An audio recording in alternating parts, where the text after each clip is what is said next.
दोस्तों आदाब, मैं अली आदिल खान। आप देख रहे हैं टाइम्स ऑफ पीडिया चैनल। यूक्रेन और रूस के बीच शांति वार्ता का दौर शुरू हो गया। यूएसएसआर से जब 24 अगस्त 1991 में ये यूक्रेन आज़ाद हुआ, 28 जून 1996 को उन्होंने अपना संविधान लागू कर दिया। ये सेमी प्रेसिडेंशियल रिपब्लिक सिस्टम इन्होंने अपना लागू किया और बनाया, और हालांकि 2004 में कई संशोधन इसमें कर दिए गए थे, जिससे वहाँ की सियासत और राजनीति का झुकाव पार्लियामेंट्री सिस्टम की तरफ जो है वो बढ़ने लगा। लेकिन इसका विरोध सारे देश में किया गया और अंत में यूक्रेनी कोर्ट ने 30 सितंबर 2010 को संविधान में किए गए संशोधनों को खारिज कर दिया था, और फिर दोबारा 1996 वाले संविधान को लागू कर दिया गया। 21 फरवरी 2014 को राष्ट्रपति विक्टर यानुकोवाइच और विपक्षी नेताओं के बीच दोबारा 2004 के संविधान की वापसी के लिए एक समझौता हो गया। यह समझौता यूरोपीय संघ की मध्यस्थता के बाद हुआ, लेकिन समझौते के एक दिन बाद यूक्रेन की संसद ने समझौता खारिज कर दिया और स्पोक्स पर्सन अलेक्जेंडर ट्रूचिनोव को ट्रांजिशनल राष्ट्रपति और आर्सेनी यात्सेनियुक को यूक्रेन के प्रधानमंत्री के रूप में अनाउंस कर दिया कि सोवियत संघ के विघटन के बाद यूक्रेन को विरासत में 7,80,000 सैन्य बल के साथ दुनिया की तीसरी सबसे बड़ी परमाणु शक्ति का वॉर रूम इसको मिला था। हुआ दरअसल यूं था, बुडापेस्ट मेमोरेंडम यानी 5 दिसंबर 94 को यूक्रेन अपना एटमी खजाना रूस के सुपुर्द कर चुका था, और आज की इस जंग का वसीयतनामा गोया उसने अपने गले में डाल लिया था। रूस, अमेरिका, यूके और बर्तानिया ने मिलकर यूक्रेन के साथ एक बहुत बड़ा धोखा किया था। दरअसल 1994 के पहले यूक्रेन रूस और अमेरिका के बाद दुनिया की तीसरी बड़ी एटमी ताकत था। यूक्रेन के साथ बेलारूस और कजाकिस्तान ने भी अपने एटमी हथियार रूस को सुपुर्द कर दिए थे, और एनपीटी यानी न्यूक्लियर नॉन प्रोलिफरेशन ट्रीटी या परमाणु अप्रसार संधि पर सिग्नेचर कर दिए थे।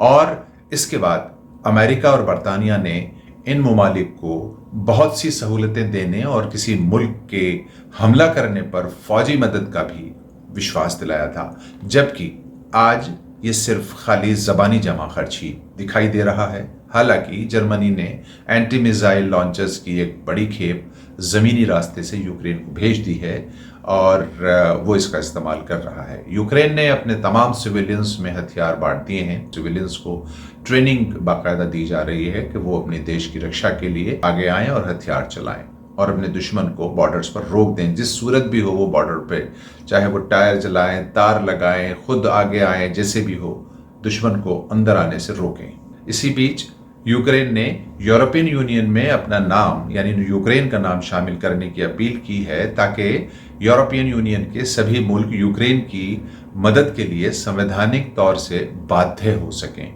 जिससे रूस और उसके सहयोगियों पर जंगबंदी का दबाव भी बनाया जा सकता है। फिलहाल यूक्रेन की आवाम को कयामत का सामना करना पड़ रहा है। हर एक अपनों की खैर लेने के लिए बेचैन है।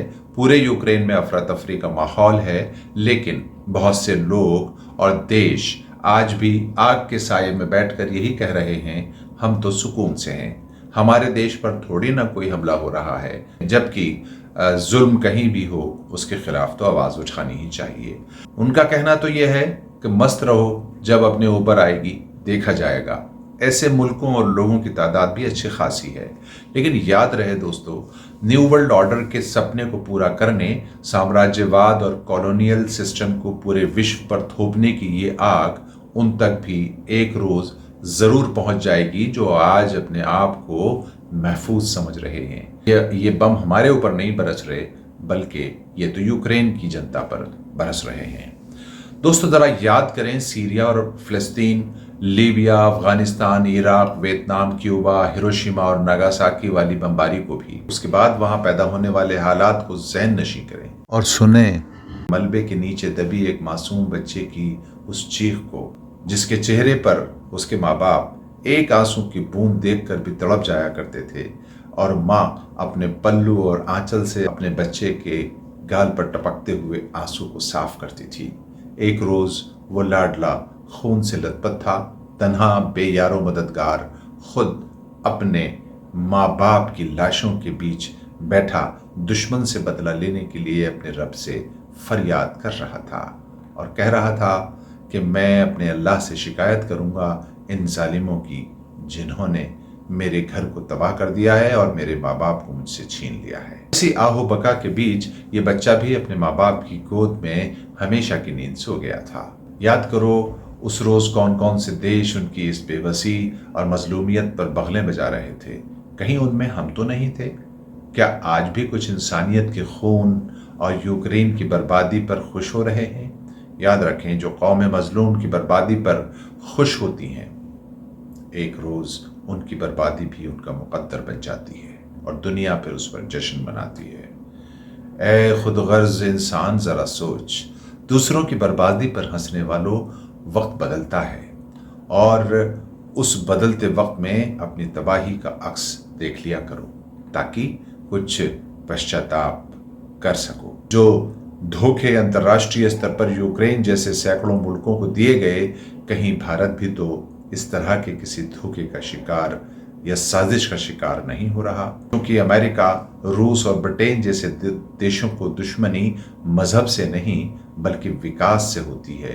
कोई छोटा और गरीब देश एटॉमिक शक्ति बन जाए और विकसित हो जाए, ये उनको बर्दाश्त नहीं। दरअसल जंग वर्चस्व की है, विचारों की नहीं। दुआ करें कि जंगों और नफरतों का माहौल खत्म हो, जालिम बादशाहों और तानाशाहों का दुनिया से खात्मा हो, धरती पर अमन सुकून, शांति और सौहार्द का बोल बाला हो।